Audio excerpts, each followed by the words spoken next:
1420 kHz. La radiodifusión en Tijuana empezó en la década de los años 20, con un fenómeno que la hizo distinta a la XEW.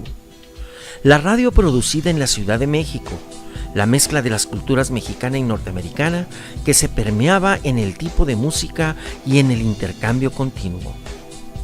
El periodista José Manuel Cuevas ha documentado los inicios en el año de 1926. No se sabe qué siglas tuvo, pero esa primera estación estaba ubicada junto al edificio del Correo del Norte. Después vino la radiodifusora AB y más tarde, en 1931, la XEDF. Casi enseguida surgieron otra serie de estaciones con sus respectivas siglas que se ubicaron en diferentes puntos de la ciudad a través del tiempo y hasta la fecha. Pero voy a referirme a una estación de radio en particular, la XEXX, que empezó a funcionar durante la época de oro de la radio, la década de los 50. Cuentan los que saben que los terrenos donde se construyó el casino de Aguacaliente y el aeropuerto pertenecían al general Abelardo Rodríguez, padre de 2 hijos. Uno de ellos falleció en un accidente de avioneta. El otro, Fernando, había incursionado en el comercio de perfumería y cosméticos, pero tal vez a sugerencia de algún militar compañero de su parte, decidió montar una estación en el límite de su terreno, atrás del hangar.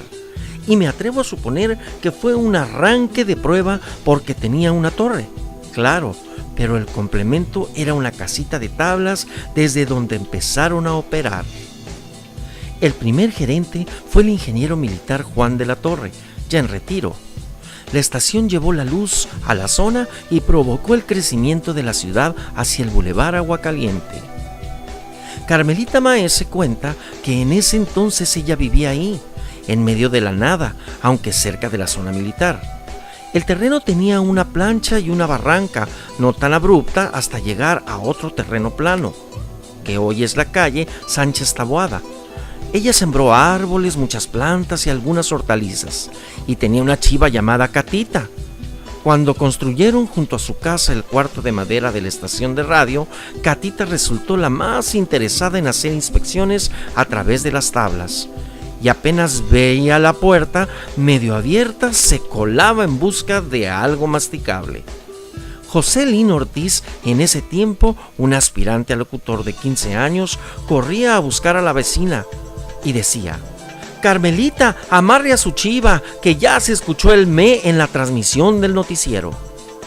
Olga Quiñones trabajó en la XEWX cuando ya era una construcción de material en 1957. En ese tiempo el director era Juan de la Torre Rodríguez y el gerente Víctor Lamadrid Careaga.